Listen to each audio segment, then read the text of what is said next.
Safe గా secured గా central kitchen maintain చేస్తాం. ఇది కటింగ్ ఏరియా.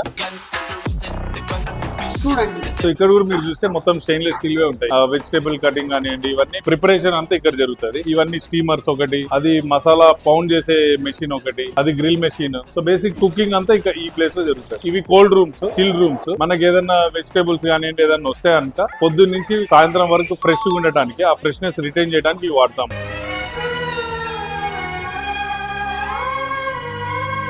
ఇది కూడా టెంపరేచర్ కంపల్సరీ మెయింటైన్ అవుతా ఉంటది. అట్లా 2 కోల్డ్ రూమ్స్ ఉన్నాయి మనకి, ఫ్రెష్నెస్ పోకుండా దాంట్లో మనం స్టోర్ చేసుకుంటాం. ఇక్కడ బేసికల్ గా ఇది డిస్పాచ్ ఏరియా. ఏ ఆర్డర్స్ వచ్చినా గానీ ఇమ్మీడియట్ గా ఏమన్నా మర్చిపోతామని ఇక్కడే రాస్తాం అనమాట. మన ఫోన్ వచ్చినా గానీ ఎమ్మటే వచ్చి ఇక్కడ రాసుకుంటారు, ఆర్డర్స్ అని రాసుకుంటారు. ఈ రోజు ఇవన్నీ డిస్పాచ్ అయినాయి. ఈ రోజు 17/1/26. మేము సాయిబాబా ప్రవచనాలకు ఎప్పుడు వెళ్ళాం?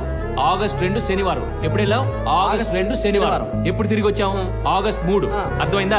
ఇవన్నీ డిస్పాచ్ అయినాయి. సో ఏమన్నా డిస్పాచ్ కాకపోతే మార్క్ చేసుకుంటారు, రెడ్డింగ్ తో మార్క్ చేసుకుంటారు. మళ్ళీ నెక్స్ట్ డే అటెంప్ట్ చేస్తాం. సో అట్లా చాలా తక్కువ ఉంటాయి బేసికల్. ఇది ప్యాకింగ్ సెక్షన్. ఈ మసాలాస్ గానీ ఇవన్నీ హోమ్ మేడ్, ఫ్యాక్టరీ మేడ్. ఇవి బయట కొనాము, స్పైసెస్ కొనుక్కొని మనమే గ్రైండ్ చేసి ప్యాక్ చేసుకుంటాము. ప్యాక్ కూడా ఇట్లా ప్రాపర్ గా సీల్ చేసి ఇవి మటుకే పంపిస్తాం అవుట్లెట్స్ లో. సో ఇట్లా బేసికల్లీ మొత్తం ఫ్యాక్టరీ అంటే ఒక 5000 స్క్వేర్ ఫీట్ కిచెన్ అని అంటే ఏ ఏరియాకి ఆ ఏరియా అంటే అక్కడ నుంచి స్టార్ట్ అవుతుంది. అక్కడే క్లీన్. సో ఎంట్రీ ఒక దగ్గర నుంచి అవుతుంది, ఎగ్జిట్ ఒక దగ్గర నుంచి అవుతుంది. Exit only dispatch. మీరు చూస్తే మొత్తం ఫ్యాక్టరీ చూస్తే ఒక్క విండో కూడా మీకు కనిపించదు. ఎగ్జాస్ట్ ఫ్యాన్లు మట్టుగా కనిపిస్తాయి. సో అవన్నీ లాక్ చేసి పెట్టుకున్నాం. బేసికల్లీ ఏది ఫారెన్ పార్టికల్స్ లోపల రాకుండా సేఫ్ గా సెక్యూర్డ్ గా సెంట్రల్ కిచెన్ మెయింటైన్ చేయాలి.